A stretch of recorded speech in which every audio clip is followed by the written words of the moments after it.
आदाब नमस्कार, मैं शाहिद उमेर। स्वागत है आप सभी का सियासत टीवी के साउथ इंडिया एक्सप्रेस में। आइए देखते हैं मुख्य समाचार। तेलंगाना में फोन टैपिंग मामले में आज नाटकीय मोड़ आ गया जब पुलिस ने पूर्व मंत्री टी हरीश राव और अन्य पर मामला दर्ज किया। रियल एस्टेट व्यवसायी जी चक्रधर गौड़ की शिकायत पर हैदराबाद के पंजागुट्टा पुलिस स्टेशन में भारत राष्ट्र समिति यानी बीआरएस नेता और अन्य के खिलाफ मामला दर्ज किया गया था। शिकायतकर्ता जो फार्मर्स फर्स्ट फाउंडेशन के संस्थापक भी है, उन्होंने उत्पीड़न, धमकी और गैर कानूनी फोन निगरानी का आरोप लगाया। पंजागुट्टा पुलिस ने भारतीय दंड संहिता आईपीसी की धारा 120B, 336, 409, 506 और सूचना प्रौद्योगिकी अधिनियम की धारा 66 के तहत मामला दर्ज किया। गौड़ ने अपनी शिकायत में कहा कि आत्महत्या करने वाले किसानों के परिवारों को वित्तीय सहायता देने सहित उनकी धर्मार्थ गतिविधियों के कारण हरीश राव ने उनके प्रति द्वेष पैदा कर लिया। शिकायतकर्ता ने हरीश राव और सहयोगियों द्वारा धमकियों, मनगढ़ंत मामलों और उनके फोन की टैपिंग अधिकृत निगरानी का आरोप लगाया। बीआरएस के एक प्रमुख नेता हरीश राव बीआरएस अध्यक्ष और पूर्व मंत्री के चंद्रशेखर राव के भतीजे हैं।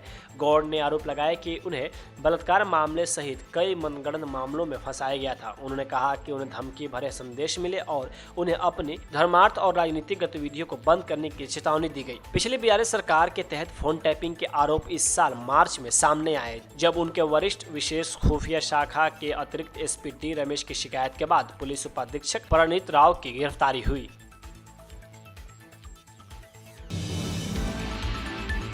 तेलंगाना सरकार ने शहरी बाढ़ को रोकने के लिए हैदराबाद भर में 141 चिन्हित जल जमाव बिंदुओं पर वर्षा जल नाबादान बनाने की योजना शुरू की है। इस पहल का उद्देश्य शहर में बार बार होने वाली भारी बारिश और जल जमाव के कारण यातायात व्यवधान जैसी समस्याओं का समाधान करना है। मुख्यमंत्री रेवंत रेड्डी ने सोमवार को लेक व्यू गेस्ट हाउस के पास वर्षा जल नाबादान के चल रहे निर्माण का निरीक्षण किया। यात्रा के दौरान उन्होंने अगले मानसून से पहले परियोजना को पूरा करने के महत्व पर प्रकाश डाला और बेहतर दक्षता के लिए नाबादान डिजाइनिंग में सुधार का सुझाव दिया। उन्होंने कहा कि उचित बुनियादी ढांचे के माध्यम से बाढ़ के पानी को मोड़ने में शहर में यातायात की भीड़ को कम करने में भी मदद मिल सकती है। मुख्यमंत्री ने अधिकारियों को समय पर पूरा काम करने के लिए सभी चिन्हित जल जमाव बिंदुओं पर काम में तेजी लाने का निर्देश दिया। निरीक्षण में नगर प्रशासन मंत्री पुन्नम प्रभाकर, नगर निगम विभाग के प्रधान सचिव दाना किशोर, जीएचएमसी आयुक्त इलाम मेरिथी और मुख्यमंत्री के विशेष सचिव अजित रेड्डी सहित प्रमुख अधिकारी उपस्थित थे।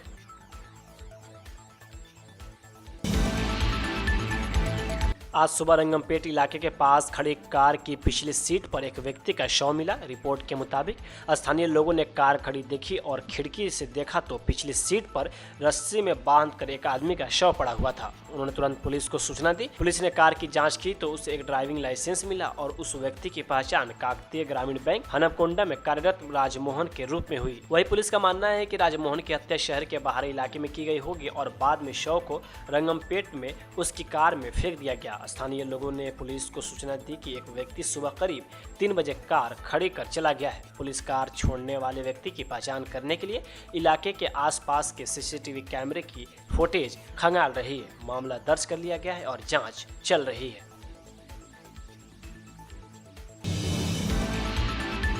हैदराबाद के जवाहर नगर में दिल दहला देने वाली घटना सामने आई है, जहां एक लड़की के साथ रेप किया गया है। 30 वर्षीय निर्माण श्रमिक आरोपी परमेश कुमार ने कथित तौर पर अपने पड़ोस की 5 वर्षीय लड़की के साथ बलात्कार किया। पुलिस की रिपोर्ट के अनुसार उसने लड़की को खाना खिलाने का वादा करके अपने घर बुलाया। इसके बाद उसने कथित तौर पर उसके साथ बलात्कार किया। मारपीट के बाद उसने लड़की को चुप रहने की धमकी दी और कहा कि अगर उसने किसी को बताया तो वह उसे और उसके पूरे परिवार को नुकसान पहुंचाएगा।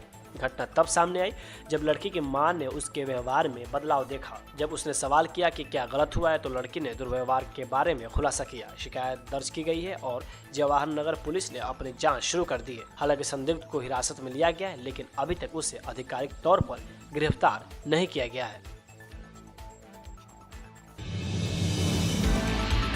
उस्मानिया यूनिवर्सिटी में प्रतिष्ठित आर्ट्स कॉलेज की इमारत ताज होटल और बॉम्बे स्टॉक एक्सचेंज के बाद भारत में तीसरी ट्रेडमार्क वाली इमारत बनने के लिए तैयार है। आर्ट्स कॉलेज की इमारत 4 दिसंबर 2024 को 85 साल पूरे कर लेगी, जबकि उस्मानिया विश्वविद्यालय की स्थापना लगभग 100 साल पहले हुई थी। यह 1939 में इस शानदार इमारत का उद्घाटन होने तक अस्थायी संरचनाओं से संचालित होता था। हैदराबाद के 7वें निज़ाम मीर उस्मान अली खान के इसके निर्माण में महत्वपूर्ण भूमिका निभाई। सेकेंड वर्ल्ड वार के दौरान वित्तीय कठिनाइयों के बावजूद निज़ाम ने सुनिश्चित किया कि इमारत पूरी हो जाए। उन्होंने योजना को अंतिम रूप देने से पहले विश्वविद्यालय के डिजाइन और स्थापत्य शैली का अध्ययन करने के लिए विशेषज्ञों को विदेश भेजा। गुंबदों वाली उस युग की कई अन्य इमारतों के विपरीत निज़ाम चाहते थे कि आर्ट्स कॉलेज धर्मनिरपेक्ष दिखे। इसका डिजाइन हिंदू, मुस्लिम, बौद्ध, जैन और पश्चिमी वास्तुकला शैलियों का मिश्रण है, जो एकता और समावेशिता का प्रतीक है। उस्मानिया यूनिवर्सिटी ने अप्रैल 2024 में इमारत के बाहरी डिजाइन पर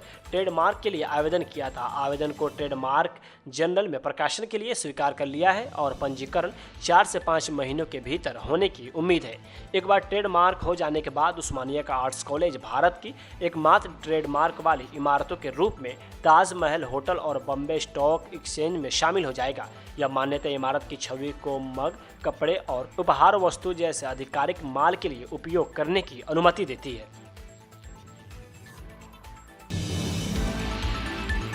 चक्रवाती तूफान फिंगल ने तमिलनाडु में जमकर तबाही मचाई है। तूफान की वजह से भारी बारिश और बाढ़ ने राज्य में भारी नुकसान पहुंचाया है और हादसे में कई लोगों की मौत भी हो गई है।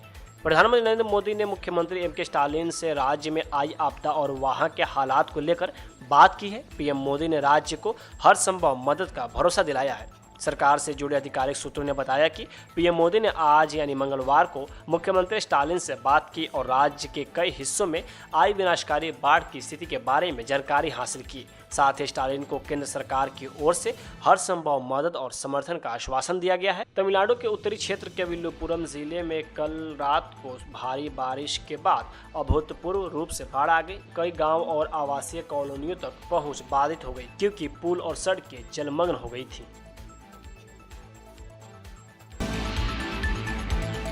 दुनिया की सबसे खूबसूरत इमारत ताजमहल को आज बम से उड़ाने की धमकी मिली।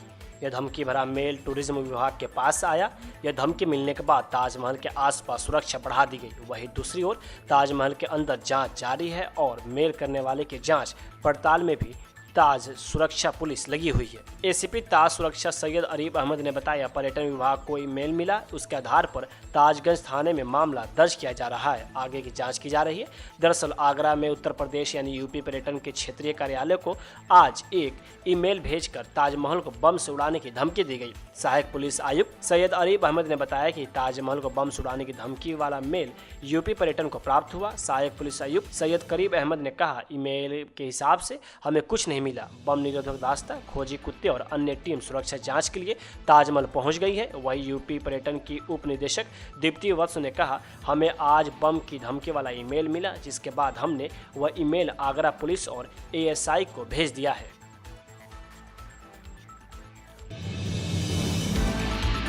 साउथ इंडिया एक्सप्रेस यही होता है समाप्त। मुझे दे अब इजाज़त। बाकी खबरों के लिए बने रहें सियासत टीवी के साथ।